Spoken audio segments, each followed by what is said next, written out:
আপোনালোকে জানেনে যে আমাৰ যে নীলমণি ফুকন অৰ্থাৎ যি আমাৰ 2020 চনত 2020 জ্ঞানপীঠ এৱাৰ্ড লাভ কৰিছিল সেইজন নীলমণি ফুকন আমাৰ জুনিয়ৰ হয় আৰু এজন সিনিয়ৰ নীলমণি ফুকনো আমাৰ আছে সো ইয়াত আজি আমি এই ভিডিঅ'টোত আমি ডিসকাস কৰিম যে এই নীলমণি ফুকন সিনিয়ৰ আৰু নীলমণি ফুকন জুনিয়ৰৰ মাজত ডিফাৰেন্সটো কি বাৰু অৰ্থাৎ তেওঁলোক কেনেকুৱা এৱাৰ্ড লাভ কৰিছিল বা কেতিয়াকৈ জন্ম হৈছিল সেই বিষয়ে আমি আজি ইয়াতে এটা শৰ্ট ভিডিঅ'ত আমি ডিসকাস কৰিম সো এইখিনি আমাৰ ডিটেইল ইয়াতে দিয়া আছে নীলমণি ফুকন যিজন সিনিয়ৰ আছিল তেওঁৰ একচুয়ালি জন্ম হৈছিল 22 জুন 1980 ডিব্ৰুগড়ত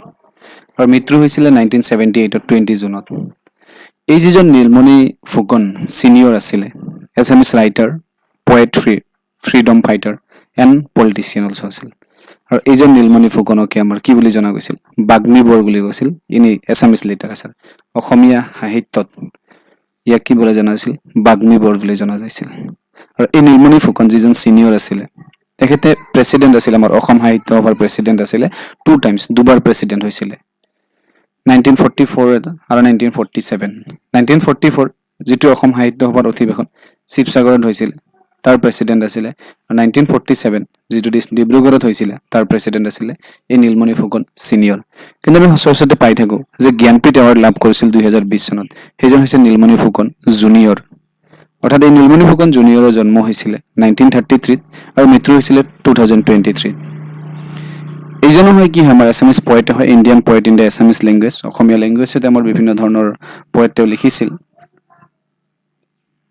পোয়েম লিখিছিল তেওঁ এইজন নীলমণি ফুকন যিজন জুনিয়ৰ হয় তেওঁ 56 জ্ঞানপীঠ এৱাৰ্ড লাভ কৰিছিল 2020 চনত অকল জ্ঞানপীঠ এৱাৰ্ডে নহয় সাহিত্য একাডেমি এৱাৰ্ড লাভ কৰিছিল সাহিত্য একাডেমি এৱাৰ্ড লাভ কৰিছিল এইজন নীলমণি ফুকনে এইজন নীলমণি ফুকন আকৌ পদ্মশ্ৰী এৱাৰ্ড লাভ কৰিছিল যেটো আমাৰ গভৰ্নমেন্ট অফ ইন্ডিয়াই প্ৰদান কৰে ইন দা ইয়াৰ 1990 আৰু এটা এৱাৰ্ড লাভ কৰিছিল হেতু হৈছে আমাৰ আসাম ভেলি লিটাৰেৰী এৱাৰ্ড 1997 ত সো আই থিংক নাও যেটো আমাৰ নীলমণি ফুকন সিনিয়ৰ আৰু নীলমণি ফুকন জুনিয়ৰ এই দুজন ব্যক্তিৰ মাজত কোনো কনফিউজ নাথাকিব আৰু ইয়াত ক্লিয়াৰ হৈ যাব সো এনেকুৱা শৰ্ট ভিডিঅ'ৰ বাবে অৰ্থাৎ এনেকুৱা ইনফৰমেশন